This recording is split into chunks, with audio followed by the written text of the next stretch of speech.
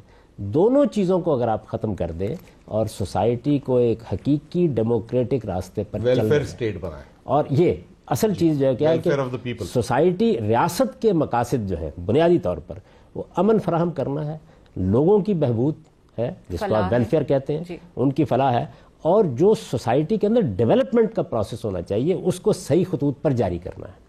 اس کے لیے corruption free معاشرہ ممکن حد تک، دنیا سے ہمیشہ تو کبھی ختم نہیں ہوتی، وہ قائم کرنے کی جدوجہد کرنی ہے۔ تو پھر اس کا نتیجہ کیا نکلے گا کہ ریاست اپنے فرائض انجام دے گی، لوگوں کی بہبود کا کام کرے گی، رہ گیا لوگ کیا چاہتے ہیں کہ قانون کیا بنے، اس کو آپ ڈیموکریٹک پروسیس پر چھوڑ دیجئے، نہ نفی کیجئے نہ اس بات کیجئے۔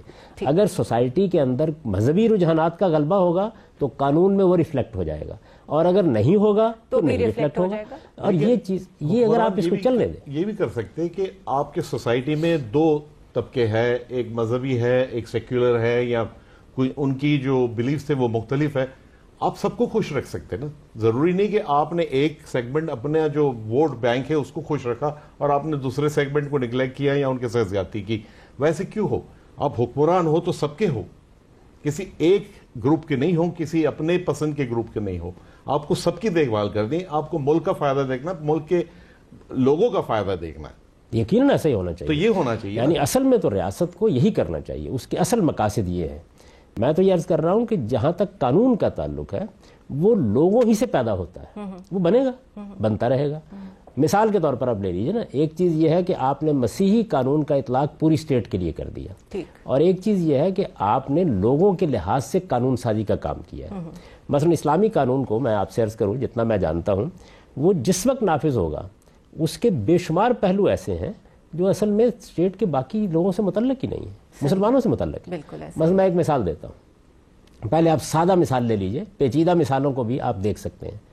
حج کرنا ہے مسلمانوں نے، اسٹیٹ نے اس کے شہریوں کی بہت بڑی تعداد حج کرنے کے لیے جاتی ہے، ان کو فیسیلیٹیٹ کرنا ہے نا، یعنی کوئی وزارت آپ بنائیں گے، لوگوں کے لیے آپ معاملات کریں گے، ان کے لیے وہاں جگہیں آپ کو تلاش کرنی ہوتی، بناتے ہیں نہیں سب۔ اب یہ ایک سوسائٹی کا سیگمنٹ ہے جس کی خدمت کے لیے آپ یہ کام کر رہے ہیں، اس کی عبادت ہے جس کو آپ فیسیلیٹیٹ کر رہے ہیں، یہ چیز ہوگی، یہ ہر جگہ ہوتی ہے۔ میں آپ سے عرض کروں کہ میں جب پہلی مرتبہ حج کے لیے گیا تو میرے ساتھ کچھ ہندوستان کے لوگ مقیم تھے، اور جس طرح ہمارا عام طریقہ ہوتا ہے، ایک پاکستانی دانشور بھی میرے ساتھ ہی تھے، انہوں نے کچھ ہندوستانی مسلمانوں کی ہمدردی میں کلمات کہہ دیے، تو جو ہندوستان کے ایک بڑے مذہبی آدمی مخاطب تھے، انہوں نے کہا یہ آپ کیا بات کر رہے ہیں، آپ کی ریاست اور آپ کی حکومت آپ کو وہ سہولتیں فراہم نہیں کرتی جو ہمیں حج کرنے کے لیے فراہم کرتی ہے۔ اب ہندوستان کی حکومت جو ہے وہ تو مذہبی حکومت نہیں ہے، تو ریاست یہ دیکھتی ہے کہ کیا اس کے اندر مسلمان موجود ہیں، مسیحی موجود ہیں، ان کو فیسیلیٹیٹ کیسے کرنا ہے، اور اس میں ایسی چیزیں بھی ہو سکتے ہیں کہ جو بالکل مذہبی ہو۔ ایک اور مثال لے لیجئے، دو مسلمانوں کے مابین نزاع ہو گئی ہے، اگر تو انہوں نے گھر میں اپنا معاملہ طے کر لیا کہ میراث کیسے تقسیم کرنی ہے، تو آپ قانون بنائیں گے نا کوئی، نکاح اور طلاق کے معاملات ہیں، اسٹیٹ قانون سازی کر کے کہتی ہے کہ اچھا مسلمانوں کے نکاح اور طلاق کے معاملات اس طرح طے ہوں گے، مسیحیوں کے اس طریقے سے طے ہو جائیں گے. یہ دنیا میں ہر جگہ آپ کو کرنا پڑتا ہے. ہم اس کو اصل میں کیا کرتے ہیں، ہم اس کو ان گروہوں کا یا ان قوموں کا یا ان قومیتوں کا مسئلہ نہیں بناتے، بلکہ اس سے آگے بڑھ کر اسٹیٹ کا مسئلہ بنا دیتے ہیں.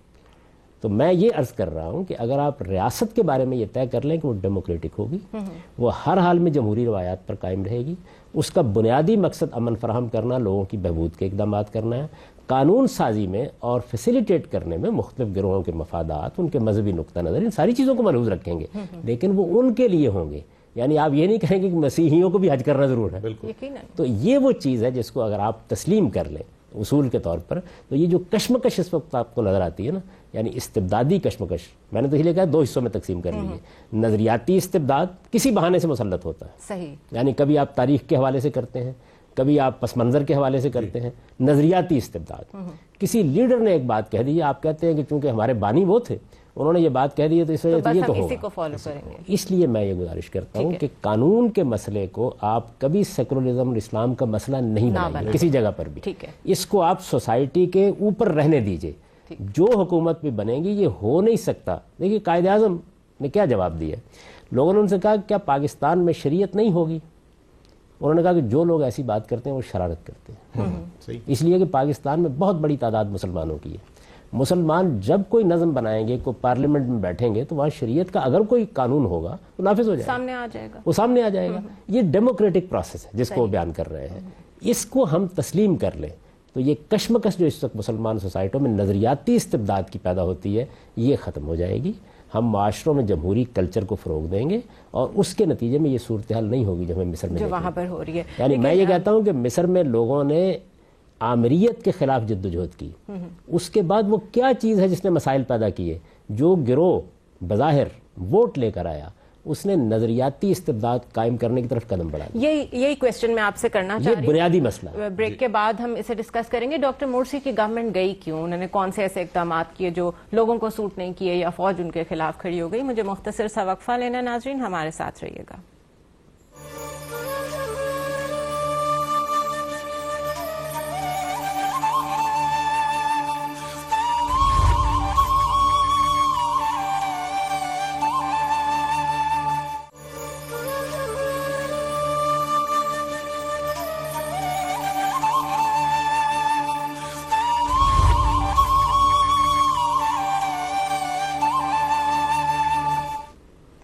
ویلکم بیک ناظرین. اور ہم مڈل ایسٹ کو اس وقت ڈسکس کر رہے ہیں. وہاں پہ جو عرب اسپرنگ ہے، جو کرائسس ہیں، ان کو گاندھی صاحب سے سمجھنے کی کوشش کر رہے ہیں.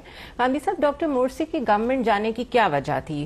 بظاہر ان کا بڑا سادہ لائف سٹائل تھا، انہوں نے پروٹوکول نہیں لیا. جو پچھلی گورنمنٹس نے جس طرح کی شاہانہ زندگیاں بسر کی تھیں، کچھ بھی ویسا نہیں کیا. ایک کانسیپٹ یہ ہے کہ انہوں نے اپنی جماعت کو بہت اسٹیبلش کرنا شروع کر دیا تھا، اخوان المسلمون کو، اور لوگوں کی ویلفیئر پہ ان کی بھی کوئی توجہ نہیں تھی، وہ بھی ایک نظریے کے پیچھے ہی چل پڑے تھے. دوسرا کانسیپٹ یہ ہے کہ اگر وہ ڈیلیور کر دیتے تو پھر ان کو ہٹانا مشکل ہو جانا تھا، جو بہت ساری اور قوتوں کو پسند نہیں ہے کہ یہ رہتے. کس طرح دیکھتے ہیں آپ؟ وہاں پر ایک چیز اور میں ایڈ کروں گا اس پہ، اس ٹاپک پہ، اف یو ڈونٹ مائنڈ سر، کہ مورسی گورنمنٹ نے ایک اور حرکت کی جو میرے حساب سے was the reason for the downfall, کہ انہوں نے اسلام کا جو ہے زور وہ سب پہ مسلط کیا زبردستی سے. یعنی کہ انہوں نے کہا کہ کوپٹک کرسچن بہت ہے ایجپٹ میں، اچھی خاصی تعداد ہے، بہت ساری اور مائنورٹیز ہے، ان کو بالکل انہوں نے سپریشن میں ڈال دیا، ان پر اٹیکس ہونا شروع ہو گئے. تو یہ کہاں اسلام کہتا ہے یا اللہ سبحانہ و تعالیٰ کہتے ہیں کہ اسلام یا مذہب کا زور استعمال کر کے لوگوں پہ ظلم ہو، زیادتی ہو، چاہے وہ مسلمان ہو یا نہ ہو؟ یہ تو کہیں نہیں ہے نا اسلام میں. یقیناً ایسا ہی ہے نا. اسلام یہ کیوں چاہے گا؟ دیکھیے اسلام تو یہی کہے گا کہ آپ لوگوں کو امن دیں، لوگوں کو برابری کی سطح پر معاملہ کریں، ان کے ساتھ آپ ایک اچھی ریاست قائم کریں جس میں لوگوں کی فلاح و بہبود کا خیال رکھا جائے. یہی باتیں کہے گا. یعنی اسلام اخلاق کی، اعلیٰ اخلاق کی تعلیم دینے کے لیے ہے نا، یہی بات کرے گا وہ. میں آپ سے گزارش کرتا ہوں کہ ہم دیکھیے وہی المیہ ہوا ہے. ایک تو استبداد پہلے سے موجود ہے، یعنی وہ زخم خوردہ تھا. بالکل. جہاں کہیں فوج پیچھے موجود ہوتی ہے، وہ حکومت کر رہی ہوتی ہے، جیسے کہ مصر میں بھی ایک لمبے عرصے انہوں نے حکومت کی ہے، تو آسانی سے تو اپنی شکست قبول نہیں کرتے نا. یعنی ایک سمبل کی حیثیت، علامت کی حیثیت بن گئی تھی حسنی مبارک صاحب کی. لیکن وہ ساری کی ساری کیا قوت پیچھے سے تحلیل ہو گئی تھی، بڑے لمبے عرصے جدوجہد کرنی پڑتی ہے. تو اس وجہ سے جو لوگ بھی برسر اقتدار آئے تھے ان کا پہلا ہدف کیا ہونا چاہیے تھا؟ ایک جمہوری فلاحی معاشرہ. پہلا ہدف یہ ہونا چاہیے تھا، یعنی وہ سوسائٹی کے اندر اعلیٰ اقدار کو جنم دیں، سوسائٹی کی فلاح و بہبود کے اقدامات کریں، اپنے آپ کو مستحکم کریں. بالکل وہی طریقہ جو طیب اردگان نے اختیار کیا. یعنی پہلے آپ اپنے معاشرے کے اندر لوگوں کو احساس دلائیں کہ استبداد ختم ہو گیا. استبداد کے خلاف عوامی طاقت منظم ہو کر اپنی حیثیت منوا لے، یہ پہلا کام کرنا چاہیے. تو استبداد کو اصل میں ہدف بنا کر اگر کام کیا جاتا تو معاملات اتنے خراب نہ ہوتے. ایک چیز.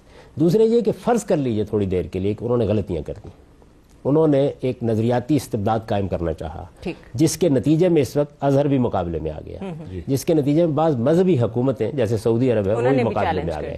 تو انہوں نے ایک نظریاتی استبداد، نظریہ بھی ظاہر ہے اپنی تعبیر چاہے گا نا، تو وہ قائم کرنا چاہا. میں یہ کہتا ہوں اس سب کچھ کے باوجود فوج کو یہ کام نہیں کرنا چاہیے تھا.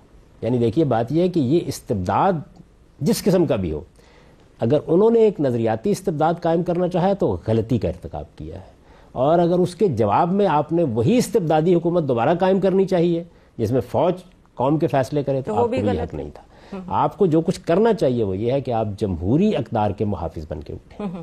یعنی اگر فوج کو بھی کوئی کردار ادا کرنا ہے، ظاہر ہے کہ کچھ انٹرم زمانے ایسے ہوں گے جس میں کردار ادا کرے گی فوج، اگر وہ بھی کرنا ہے تو اس کی ساری قوت اس پر صرف ہونی چاہیے کہ معاشرے کے اندر جمہوری اقدار پن پہ.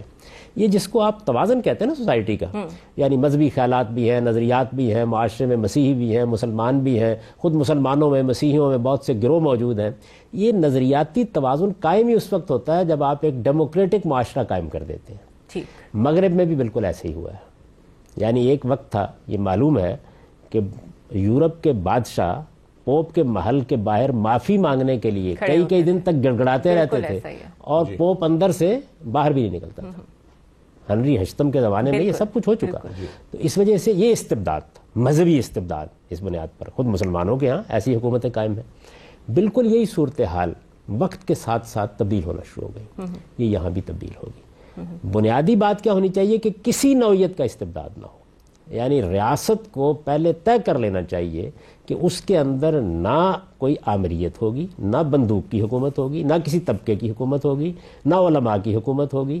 ریاست جمہوری طریقے سے اپنے معاملات کو انجام دے گی، اکثریت کی بنیاد پر فیصلے ہوں گے، سوسائٹی کے اندر جو کچھ ہے اس کا ظہور ہوگا، اور وہ معاشرے میں لازمن ہوتا ہے. روایات، رسوم، مذہب ہر چیز کا ہوتا ہے، اور سوسائٹی ہر چیز کا خیال بھی رکھتی ہے کہ ان چیزوں کو فیسیلیٹیٹ کیا جائے. یہ خود ریاست کی ذمہ داری بن جاتی ہے، جیسے میں نے آپ کو بعض مثالیں دی ہیں.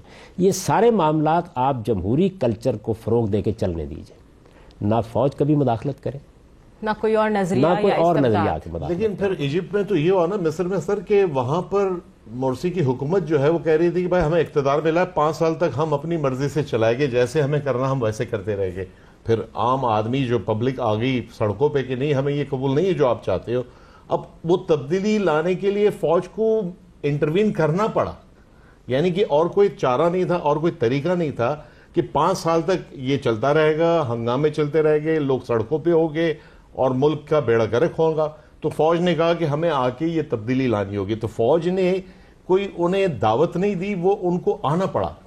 وہ کہتے بیلنس ریسٹور کرنے کے لیے، ورنہ کیا ہوتا 5 سال تک وہی چلتا رہتا. فوج کبھی یہ کام کر نہیں سکتی. یہ فوج جب بھی آتی ہے کبھی نہیں کر سکے گی.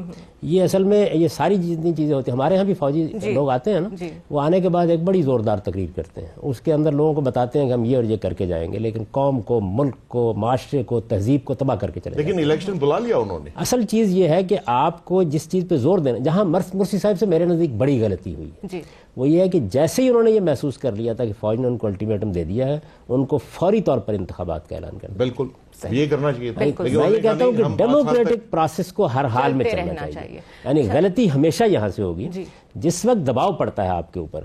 تو اگر آپ اس اصول کو مانتے ہیں کہ فیصلہ لوگوں کو کرنا ہے، ایسا ہو جاتا ہے بعض اوقات. میں آپ سے یہ عرض کروں کہ بعض اوقات جماعتوں اور تنظیموں میں یہ ہو جاتا ہے کہ ایک لیڈر منتخب ہوا ہے، انتخابات میں لوگوں نے اعتماد کیا اس کے اوپر، لیکن کسی پالیسی پر ایسی صورت پیدا ہو گئی ہے کہ لوگ اضطراب محسوس کرتے ہیں. اچھی لیڈرشپ کیا کرتی ہے؟